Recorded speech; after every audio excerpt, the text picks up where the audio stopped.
Doctor जी, लाल सिंह कहते हैं कि जो उनके खिलाफ कैंडिडेट खड़ा हुआ है वो छोटा मोटा कैंडिडेट है, मेरा तो मुकाबला भारतीय जनता पार्टी के साथ है। उनका इतिहास रहा होगा, उनको छोटे मोटे कैंडिडेटों ने ही हमेशा पराजित किया है।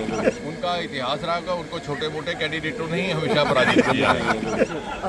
कांग्रेस पार्टी का इतिहास रहा है, उन्होंने सदा सिख समुदाय की अवहेलना भी की, तिरस्कार भी किया और निरादर भी किया। हम कैसे भूल सकते हैं सन 1984 के दंगे, श्रीमती इंदिरा गांधी की हत्या के बाद जो कुछ भी हुआ दिल्ली और अन्य स्थानों पर, उसकी स्मृति अभी भी लोगों के जहन में ताज़ा है और रोंगटे खड़े हो जाते हैं वो सोच कर। लेकिन इतने साल तक जब तक कांग्रेस के दंगों को सजा तक नहीं दी गई, किसी न किसी बहाने उन्हें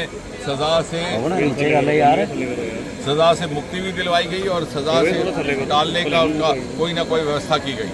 ये मोदी सरकार के आने के बाद हुआ कि 84 के दंगों के दोषियों को कानून के तहत कार्रवाई करने का भी एक क्रम प्रारंभ हुआ। सर, इंजीनियर रशीद भी मैदान में आ रहे हैं, किस तरह देखते हैं?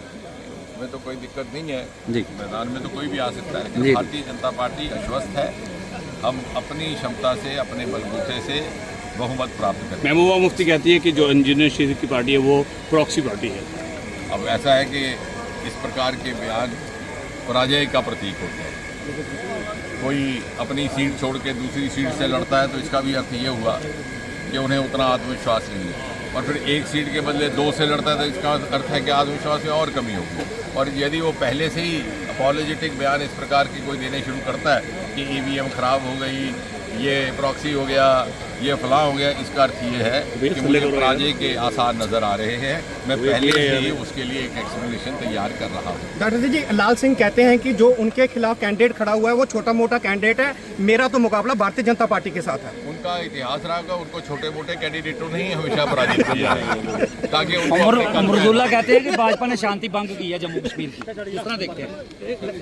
जो ये कह रहे हैं कि जम्मू कश्मीर की शांति भंग की है, उनसे ये प्रश्न किया जाए कांग्रेस वालों से कि जब इनका राज्य था केंद्र में भी प्रदेश में भी, तब ये साहस नहीं करते थे कि लाल चौक में जाकर के सैरो तफरी कर सके। आज जब मन करता है लाल चौक में जाकर के आइसक्रीम खाते हैं, जब मन करता है शाम को मूड करता है तो हदूद में जाकर के कबाब खाते हैं। जब इनका राज था तब इनको इस प्रकार का साहस नहीं था, ये सिक्योरिटी कवच के बीच में घिरे रहते थे। आज मोदी जी ने इनके लिए वो फिजा तैयार की है, इन्हें तो मोदी जी का शुक्रिया अदा करना।